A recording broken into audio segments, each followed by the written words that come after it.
Hey guys, it's Jeff. I wanted to make a video answering some questions and adding some comments to the commentaries in the videos that have been posted in the A Course in Miracles playlist, which have been fantastic, by the way. Thank you so much for supporting the idea that somebody's actually talking about this in our corner of the internet. And I'm finding more and more people out there talking about A Course in Miracles, which is very exciting for me. But a couple of the points that I want to follow up that I really couldn't get to with the Terathon, or the top 10 take-homes of the Terathon, the preceding or the after video. And that is really two big points. So I don't know how long this video is going to be. It may be just a few minutes. But I want to cover 2 points. The first point is that there's multiple people that said, I truly understand that the ego is the source of much dismay. Something to those wordings. And it's a lot more accurate. As true as that is, it is a lot more accurate to say that the fact that we are individualized from that thing that we call the universal consciousness or the Godhead or whatever, wherever you want to go with that, the fact that we were individualized means that we have gotten from that part of the universal mind our own particular aspect as perceived as being individualized, which means our ego.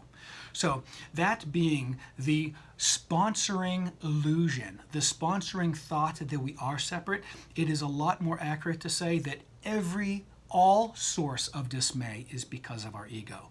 This is not a crap talk about our ego. In order for us to experience our individuality, to be able to experience growth and learning our lessons and turning around and helping people, we have to have an ego. And so that's really, really important to understand that is the source. Anytime you get in trouble with feeling those feelings about your heart racing or whatever, you're identifying more with your ego aspect, okay?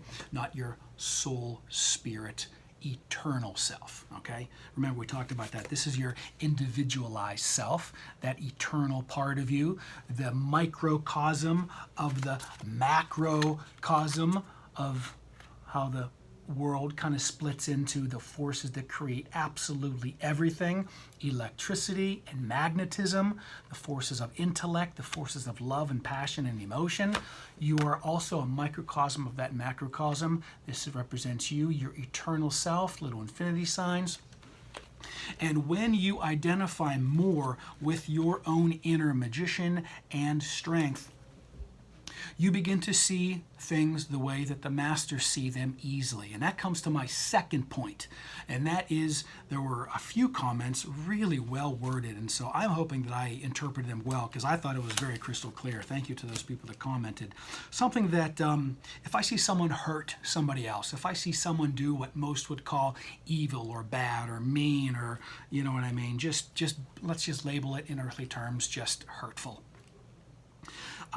There were a couple people saying that they were confused because they thought that the Course was saying that they should not choose to believe in that action of one hurting another, and then believing that it didn't happen, and then just referring to the person that did do that action, that hurtful perceived action, as just love. And there's a lot to that, but I think we're going to cut to the chase right here as far as my understandings of this lifelong course in miracles.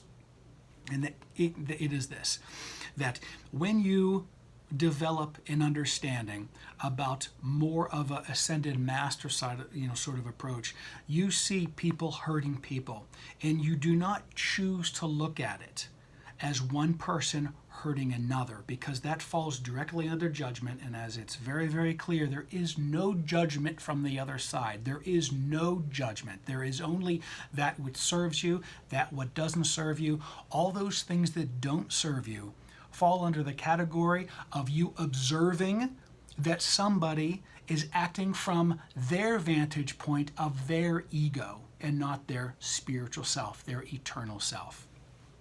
So basically the take home on that is that you don't have to choose to believe it or not. You believing that it happened or not is basically irrelevant. The point of what I hope that particular aspect of the question was that to pull yourself back and just build the belief. If you're going to build a belief, build the belief that what the ascended masters have, and that is that of complete compassion for those people that could hurt another person because they are identifying with their ego when they could be choosing to identify with their spiritual self, okay? I hope that made sense. I'm going to watch this video before I post it. I really want this to make sense because these are the two big points. Your ego is the source of all illusion. It's the original illusion that gave you individual form. And then the second thing is, doesn't really matter whether you choose to believe that one person hurt another. It's better to take the vantage point, if you believe that you have a choice and you do, take the vantage point of what an ascended master would do and just simply observe, not judge, observe how other people can fall into their ego selves and thus create this thing that people identify and log and believe that is sinful, okay? Really clear that this is a sinless universe, because in the actual real world, this is all that there is. In the real world, this is what is. It is only in the world of illusion, in the world of time and space, that people can identify with this illusion and then hurt each other because of it, because they're feeling threatened, because they're feeling like they are attacked. Which is probably, I'm going to add a 3-point. I'm going to add 3 points of this. This definitely deserves an hour video, and I might actually consider doing a little presentation on this particular point. But only those people that attack are seeing themselves as their ego, not their spiritual eternal selves, not their soul spirit selves, because what the Course is better at doing than anything else in the world, and this is my big take home. This is my big take home, that whenever you understand who you truly are, in relation to the all of it, the universal mind, the universal Godhead, whatever, you are completely and absolutely and thoroughly invulnerable. You're invulnerable. And never is this more true, never is this more experientially awesome, is whenever you have someone in the occasion where you're being attacked, either verbally, I've never been attacked physically, but just in traffic, just the aggression, the this is what you did, and just the how they are viewing themselves as this, so that they feel, for whatever reason, that they can be attacked, they can attack you, and in their minds, in the mind of the ego, it's possible to actually hurt another person. The Course teaches you how to just be invulnerable.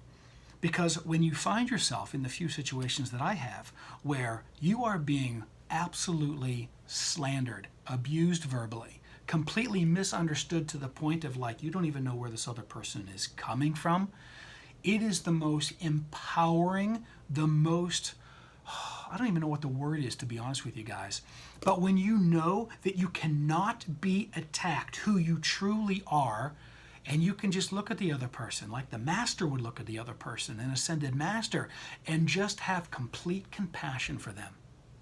That's the secondary massive, massive take home from this, is that you understand how it's possible whenever you hear all these great masters who ever lived through history just saying how they just talk about their compassion, and how people write about them just saying they're the most compassionate, loving people in the world, because the masters know what this book teaches you how to understand that you truly are is the same essence that they are. They understood totally who they were as eternal spirit beings, that whenever someone attacks them, like I have been, my character, like what in the world is going on here, you can sit back and not maintain, or not have your heart race, not feel your temperature come up, not flush out, and just look back and just honestly and truthfully just have compassion for this person, because you just see them so wrapped up into their worldview, judging the world through their ego's lens, that you're even in the position to be attacked, which is insane, which is crazy whenever you understand who you truly, truly are.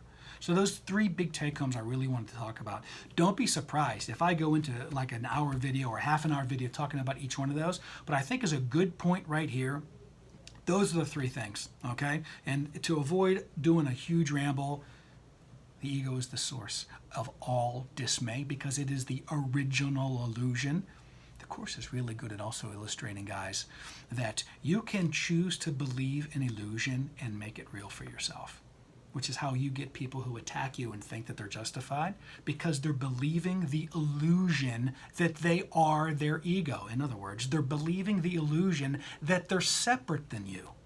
That's how the masters come in with this compassion, because you can literally say someone who's hurting you emotionally, even physically. I am quite certain of this from everything I've read about. I love reading about the Ascended Masters, and just say, you don't know what you're doing. You know what I mean? It's easy to forgive you. You don't know what you're doing. So I encourage you to let me know more questions, more clarifications. I'll happy talk about this stuff. I will happy talk about this stuff.